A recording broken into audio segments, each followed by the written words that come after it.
Good morning प्यारे बच्चों, my self विश्व ध्रुव है। और आज हमारी ये प्यारे बच्चों ये नर्सिंग ऑफिसर के लिए ये 4th नंबर की क्लास है। और इस 4th नंबर की क्लास में हम जो आज पढ़ने जा रहे हैं इलेक्ट्रोकेमिस्ट्री में एक बहुत ही अच्छा टॉपिक पढ़ेंगे अपन, नैनोस्टिक इक्वेशन। और नैनोस्टिक इक्वेशन से पहले मैं कुछ सेल्स के बारे में बताना चाहता हूँ कि जो लास्ट लेक्चर में मैंने बता दिया था कि इस चैप्टर में 2 टाइप्स की सेल्स होती है। फर्स्ट नंबर पे होती है electrochemical cell and second number पे होती है इलेक्ट्रोलाइटिक सेल होती है ना। फर्स्ट नंबर पे कौन सी होती है प्यारे बच्चों? Electrochemical cell and second number पे होती है इलेक्ट्रोलाइटिक सेल। जो इलेक्ट्रोकेमिकल सेल है, इलेक्ट्रोकेमिकल सेल में बताया था कि इसमें 2 कंटेनर होते हैं। कितने कंटेनर होते हैं? 2 कंटेनर होते हैं ना। 2 कंटेनर होते हैं और दोनों कंटेनर आपस में किसके साथ जुड़े होते हैं? तो देखो इस टाइप से इलेक्ट्रोकेमिकल सेल की बात करते हैं। तो इलेक्ट्रोकेमिकल सेल की बात करते हैं प्यारे बच्चों,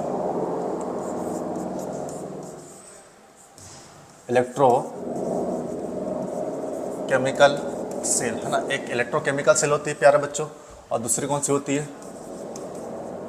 इलेक्ट्रोलाइटिक सेल होती है ना। इलेक्ट्रोकेमिकल सेल में जो केमिकल एनर्जी होती है प्यारे बच्चों किस में कन्वर्ट होती है? इलेक्ट्रिकल एनर्जी में। और इसमें क्या होता है? इलेक्ट्रिकल जो एनर्जी होती है प्यारे बच्चों किस में कन्वर्ट होती है? केमिकल एनर्जी में है ना। ये कैसी होती है? तो ये होती है बेटा स्पॉन्टेनियस रेडॉक्स रिएक्शन होती है। और ये कैसी होती है? नॉन स्पॉन्टेनियस रेडॉक्स रिएक्शन होती है। हो गया क्लियर? इसमें कंटेनर की बात करते हैं तो इसमें कितने कंटेनर होते हैं? 2 कंटेनर होते हैं। किस टाइप से 2 कंटेनर? ऐसे 2 कंटेनर होते हैं है ना। मैंने कल बता दिया था 2 कंटेनर होते हैं। और इसमें कंटेनर कितना होता है? 1 होता है ना, 1 पात्र होता है। इसमें दोनों कंटेनर आपस में किसके द्वारा जुड़े होते हैं? एक सॉल्ट ब्रिज के द्वारा अटैच होते हैं ना। किसके द्वारा जुड़े होते हैं? एक सॉल्ट ब्रिज के द्वारा अटैच होते हैं। जैसे बात करते हैं सॉल्ट ब्रिज के द्वारा कैसे अटैच होते हैं, तो सबसे पहले बात करते हैं ये है इलेक्ट्रोकेमिकल सेल। क्या है? Electrochemical cell. अब इस इलेक्ट्रोकेमिकल सेल की बात करते हैं प्यारे बच्चों, तो ये इलेक्ट्रो जो केमिकल सेल होती है इसमें केमिकल जो एनर्जी होती है किस में कन्वर्ट होती है? इलेक्ट्रिकल एनर्जी में कन्वर्ट होती है ना। अब इस इलेक्ट्रोकेमिकल सेल में 2 कंटेनर है, 2 पात्र है ना। कितने पात्र है? 2 पात्र है। दोनों पात्र आपस में किसके द्वारा जुड़े हैं प्यारे बच्चों? इस सॉल्ट ब्रिज के द्वारा जुड़े हैं। किसके द्वारा जुड़े हैं? इस सॉल्ट ब्रिज के द्वारा जुड़े हैं। अब एक पात्र में किसका सॉल्यूशन भरा होता है? तो ZnSO4 का सॉल्यूशन भरा होता है। एंड दूसरे पात्र में किसका सॉल्यूशन भरा होता है? तो CuSO4 का सॉल्यूशन भरा होता है ना। जहाँ पे ZnSO4 का सॉल्यूशन भरा होता है प्यारे बच्चों उसमें एक रॉड होती है और वो रॉड होती है जिंक की रॉड होती है। कौन सी रॉड होती है? जिंक की रॉड होती है। और जो जिंक की रॉड होती है प्यारे बच्चों, ये जो जिंक की रॉड होती है किसके रूप में वर्क करती है? तो एनोड के फॉर्म में वर्क करती है। किसके फॉर्म में वर्क करती है? एनोड के फॉर्म में वर्क करती है। सेकंड फॉर्म ये होता है कि जो CuSO4 सॉल्यूशन जिस चेंबर में भरा होता है उस चेंबर में एक रॉड होती है और वो रॉड होती है प्यारे बच्चों कॉपर की रॉड होती है ना। और कॉपर की रॉड किसके रूप में वर्क करती है? कैथोड के फॉर्म में वर्क करती है। आपको पता है कि दोनों इलेक्ट्रोड के बीच में एक गैल्वेनोमीटर लगा होता है। ये देखो ये गैल्वेनोमीटर लगा हुआ है। दोनों इलेक्ट्रोड के बीच में क्या लगा हुआ है? गैल्वेनोमीटर लगा होता है। इसमें इलेक्ट्रॉन का फ्लो किधर से किधर की होता है? एनोड से कैथोड की ओर होता है। एंड करंट का फ्लो किधर से किधर की होता है? कैथोड से एनोड की होता है। ये करंट का फ्लो कैथोड से एनोड, इलेक्ट्रॉन का फ्लो एनोड से कैथोड। अब पॉइंट वाली बात ये मैंने कल भी बताया था कि जो एनोड जो होता है, एनोड इलेक्ट्रोड होता है। एनोड में कौन सी रिएक्शन होती है? ऑक्सीडेशन। और ऑक्सीडेशन में इलेक्ट्रॉन को क्या किया जाता है? डोनेट किया जाता है ना। कैथोड में कौन सी रिएक्शन होती है? रिडक्शन। और रिडक्शन में इलेक्ट्रॉन को क्या किया जाता है? गेन किया जाता है। क्या किया जाता है? गेन किया जाता है ना। रही बात देखो ये Cu2 + N + 2 इलेक्ट्रॉन मिल गया उससे Cu, मतलब इस कॉपर का क्या हो रहा है? रिडक्शन। और Zn मिल गया Zn2 + N, मतलब इस जिंक का क्या हो रहा है? ऑक्सीडेशन हो रहा है। क्या हो रहा है? ऑक्सीडेशन हो रहा है ना। इतना क्लियर हो गया। मतलब ये थी बेटा इलेक्ट्रोकेमिकल सेल। अब इलेक्ट्रोकेमिकल सेल के बाद सेकंड टॉपिक आता है बेटा इलेक्ट्रोलाइटिक सेल है ना। कौन सा cell? Electrolytic cell. Electrolytic cell को अपन कहते हैं विद्युत अपघट्य सेल। कौन से? विद्युत अपघटनीय सेल। अब इस विद्युत अपघटनीय सेल में पात्र एक होता है, एक कंटेनर होता है। कितना कंटेनर होता है? एक कंटेनर होता है। और एक कंटेनर में 2 इलेक्ट्रोड होते हैं। एक किसके रूप में वर्क करता है? कैथोड के फॉर्म में। और दूसरा किसके रूप में वर्क करता है?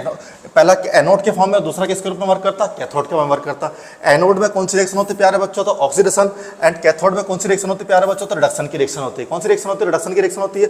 ये दोनों इलेक्ट्रोड के बीच में एक बैटरी लगी होती है। देखो ये बैटरी लगी होती है जिसके ऊपर प्लस सिरा और एक माइनस सिरा होता है।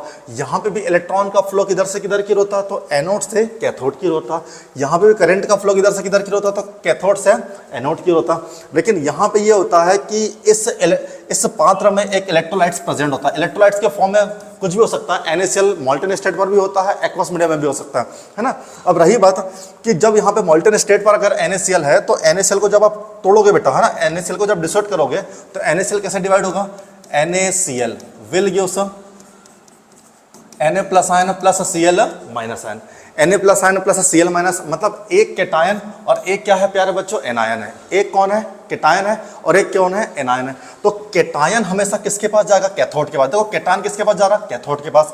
एनायन किसके पास जा रहा है, एनोड के पास, क्योंकि एनायन एनोड के पास जा रहा है, क्योंकि एनोड पर साइन कैसा है, यहाँ पे पॉजिटिव है, कैथोड पर कैसा साइन है, नेगेटिव है।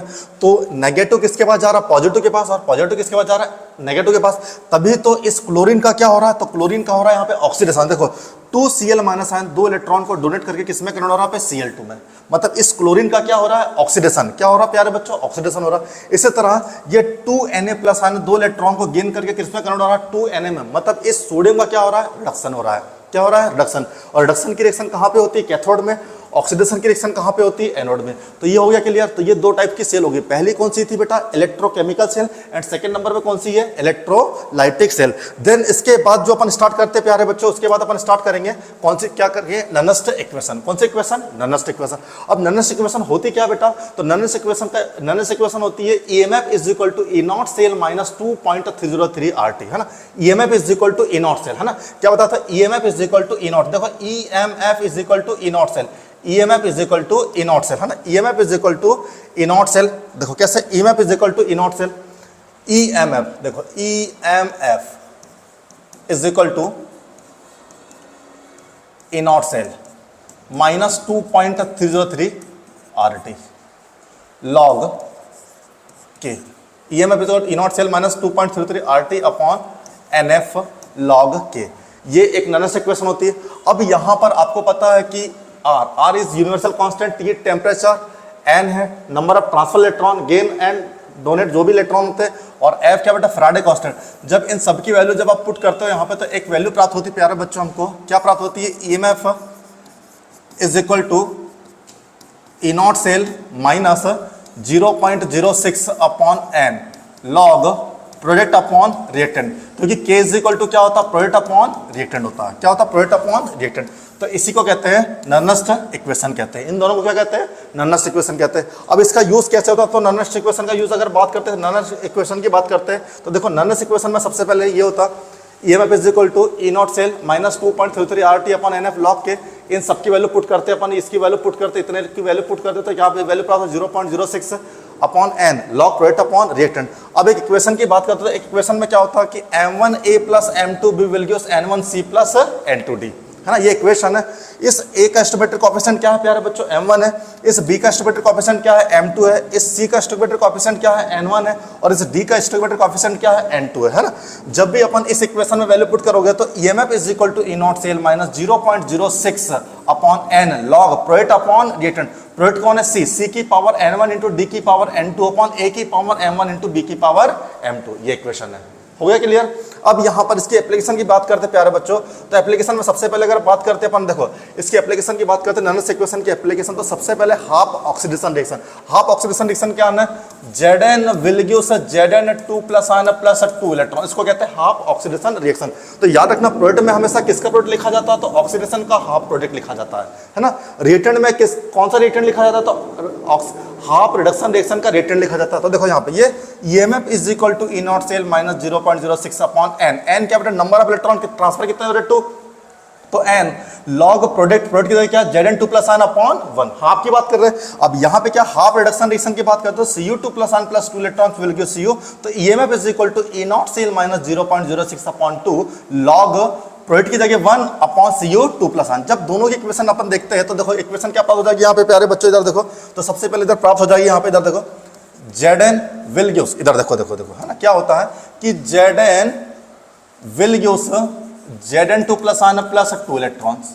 ये कौन सी रिएक्शन है, half oxidation reaction. Half reduction reaction में क्या होता है कि Cu2 plus ion plus 2 electrons will gives Cu। इधर देखो, ये 2 इलेक्ट्रॉन से 2 इलेक्ट्रॉन कैंसिल हो गया, क्या बच रहा प्यारे बच्चों यहाँ पे, तो Zn plus Cu2 plus ion will gives Zn2 plus ion plus Cu, है ना। मतलब इस जिंक का क्या हो रहा है, ऑक्सीडेशन, एंड इस कॉपर का क्या हो रहा है, रिडक्शन, है ना। जिंक का क्या हो रहा है, ऑक्सीडेशन, कॉपर का क्या हो रहा है, रिडक्शन। हो गया क्लियर। जिंक का क्या, ऑक्सीडेशन, एंड कॉपर का क्या हो रहा है, रिडक्शन हो रहा है। मतलब जहां पर ध्यान देना, जहां पर ऑक्सीडेशन नंबर इंक्रीज होती है, कौन सी रिएक्शन, ऑक्सीडेशन, एंड जहां पर ऑक्सीडेशन नंबर कैसी होती है, डिक्रीज होती है, कौन सी रिएक्शन, रिडक्शन होती है। कौन सी रिएक्शन? रिडक्शन होती है। तो देखो यहाँ पे ऑक्सीडेशन नंबर कितनी है बेटा? 0 है। यहाँ पर ऑक्सीडेशन नंबर कितनी है? +2 है। यहाँ पे ऑक्सीडेशन नंबर कितनी है? +2 है। और यहाँ पर ऑक्सीडेशन नंबर कितनी है? 0 है। तो देखो 0 से +2, तो 0 से +2 मतलब ऑक्सीडेशन नंबर क्या हो रही है? इंक्रीज हो रही है। +2 से 0 मतलब ऑक्सीडेशन नंबर क्या हो रही है? डिक्रीज हो रही है। तो जहां पर ऑक्सीडेशन नंबर कैसी होती है? इंक्रीज होती है। कौन सी रिएक्शन? ऑक्सीडेशन। और जहां पर ऑक्सीडेशन नंबर डिक्रीज होती है, कौन सी रिएक्शन? रिडक्शन होती है। अब यहां पर यदि अपने को ईएमएफ बताना है तो कैसे निकालोगे? EMF is equal to E0 cell minus 0.06/2। देखो दोनों अगर इलेक्ट्रॉन की वैल्यू अगर सेम हो तो कभी मल्टीप्लाई नहीं होता। अगर इलेक्ट्रॉन की वैल्यू डिफरेंट है, एक के पास 3 इलेक्ट्रॉन, एक के पास 2 इलेक्ट्रॉन, तो दोनों मल्टीप्लाई होता है। 3 × 2 कितना हो जाएगा? 6। लेकिन यहां पर दोनों इलेक्ट्रॉन सेम है, मतलब वैल्यू सेम है, मतलब क्या करोगे? E0 cell is equal to EMF is equal to E0 cell minus 0.06/2 log product की जगह क्या रखोगे? तो Zn 2+ ion upon Cu 2+ ion, Zn 2+ ion upon Cu 2+ ion, ये इक्वेशन बन जाती बेटा, है ना, इस कंप्लीट ऑक्सीडेशन रिएक्शन में। तो यही थी बेटा नॉनलिनियर इक्वेशन। इसके सारे क्वेश्चन आप कर लीजिएगा, है ना। और मैं क्वेश्चन अगले लेक्चर में आपको बताऊंगा भी किस टाइप से क्वेश्चन आते हैं, क्योंकि आपको ये याद रखना कि नॉनलिनियर इक्वेशन होती क्या है। तो नॉनलिनियर इक्वेशन क्या होती है? EMF is equal to E0 cell minus 0.06/n log product upon reactant. Product में किसका प्रोडक्ट लिखा जाता? तो हाफ ऑक्सीडेशन रिएक्शन का लिखा जाता। रिएक्टेंट में किसका रिएक्टेंट लिखा जाता? तो हाफ रिडक्शन रिएक्शन का रिएक्टेंट लिखा जाता। हो गया क्लियर, है ना। इसके क्वेश्चन अपन नेक्स्ट लेक्चर में पढ़ते हैं बेटा, है ना। Okay, thank you.